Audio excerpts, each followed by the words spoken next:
السلام علیکم ښه راغلاست. نیگلیریا یو وایرس دی ویلی کېږي چې هغه په لاهور کې په یو باډي بلډر په مزغو باندې چې کوم دی نو اټیک کړی و، د هغه مازغې خوړلي وو چې هسپتال ته راورسېدو نو د هغه مرګ راغی. د نیگلیریا څه شی دی؟ دا وایرس دی که وایرس نه دی؟ د دې کنټرول څنګه دی او د دې نه د بچاو طریقه سره؟ دا څومره خطرناک وایرس دی؟ په پاکستان کې دې څومره تباهي وکړله او په ټاپ کې اوس په کم ملک کې چې کوم دی نو دا چلیږي. نیگلیریا د ټولو نه اوله دا وایرس نه دی، دا یو امیبا ده، برین ایټینګ امیبا. ټیک شوله. یعنې مطلب دا دی چې مزغو خوړونکي یو امیبا، یو ژونده سری دی، یونیسیلولر دی، د یوې خلیې نه جوړ دغه دی. دا په کوم ځای کې؟ دا زیاتره په هغو اوبو کې په کومو کې چې کلورین لګي، یعنې د سمندر غاړو ته دا نه وي، ځکه چې هلته کې مالګینې اوبه وي، یعنې د دې وجې نه هلته کې دا نه وي.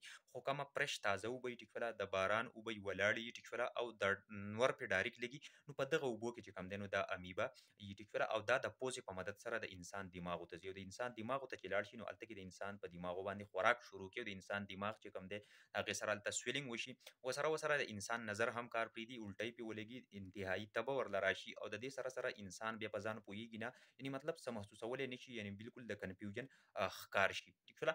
دا د دې سیمپټمز دي. اوس آیا دا بیماري کنټرول کېږي او که نه کنټرول کېږي؟ نو لحاظه په 100 کې 3% چې کوم دی نو د دې چانس دی چې دا د دغې کس علاج وکړلی شي. بهرحال د دې نور چانس نشته، ځکه چې مازغه یو حساسه حصه ده چې په هغې باندې دا اټیک وکړي، نو لحاظه د هغې د بچ کېدو چانسز نه وي. دا د ټولو نه اوله په اسټرالیا کې چې کوم دی نو دا د دې پیژنګلو شوي وه. د اسټرالیا نه پس اوس په امریکا کې چې کوم دی نو دا په ټاپ ده، او په دویم نمبر پاکستان دی چې صرف 7 کیسز په پاکستان کې راغلي، یعنې دومره ډېر کیسونه نشته دی څومره چې د خلکو له هوا ورکړې ده. واقعي خطرناکه بیماري ده، خو دا بیماري د یو انسان نه بل انسان ته چې کوم دی نو نه لګي، یعنې دا هم دغه ډنډ ته چې څوک ورکوشي یا دغه اوبو ته ورکوشي، ټیک شوله، ولاړې اوبه وي فرش تازه، نو د پوزې په مدد سره هغه چونکې سپېږمو ته اوبه لاړې شي او د هغې نه پس چې کوم دی دماغو ته لاړې شي، نو لحاظه په دغه ډنډانو په دې اوبو کې کوشش کوئ چې تاسو لامبئ. ما دویم دا چې لاړ شئ میډیکل سټور والا نه ګولۍ راوالئ، د کلورین ټابلیټ ورته ویلی کېږي، هغه په ټینکو کې اچوئ، د هغې استعمال چې کوم دی نو ډېر زیات شروع کوئ. د دې سیرپ او صرف همدغه چې کوم ده نو د کنټرول طریقه ده، د دې نور هېڅ دسې کنټرول نشي کېدی. خو ښه خبره هم دا ده چې دا د یو انسان چې کوم دی نو یعنې بل انسان ته نشي لګېدی.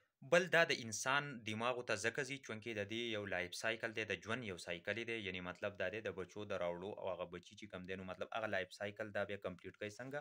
د دې یوه حصه چې کوم دی د انسان په دماغو کې، یعنې مطلب د انسان مزغو ته چې کوم دی نو دا ورسي، او بقایه حصه چې کوم دی دغه لایف سایکل د دې چې کوم دی نو دا هم د انسان په مزغو کې چې کوم دی نو څه کېږي کمپلیټ کېږي. دا چې کوم دی د سنټرل نروس سیسټم، یعنې د مزغو او دا کومه سپاینل کارډ چې تللی دی، د دې نه په اوله ځل باندې چې کوم دی نو دا څه شوی و، آیسولیټ شوی و، یعنې جدا شوی و، یعنې مطلب د دغه ځګونو کې چې کوم دی نو د دې آیډنټیفیکیشن شوی و په دغه ځای کې، او دا چې کوم دی د مایکروسکوپ په مدد سره لیدل کېږي په 600x، یعنې په 600x، یعنې میګنیفیکیشن یو پاور یو یونټ دی x، چې په هغه دومره ځله چې کوم دی نو دا چې رانږدې کړي په مایکروسکوپ نو هله یې تولیدی شي، یعنې دا دومره ورکوټی ژونده سری دی. ملګرو معلومات ته څه ضرور د خپلو رشته دارانو د خپلو دوستانو سره شریک کړئ، میبي که څوک دغه شانتې لامبي یا چې کوم دی نو مطلب هغو ته دا معلومات پته نه وي نو ضرور یې خبر کړئ. په اخر کې خپلو شریکوالو اجازت ورکړئ. د لوی الله په امان.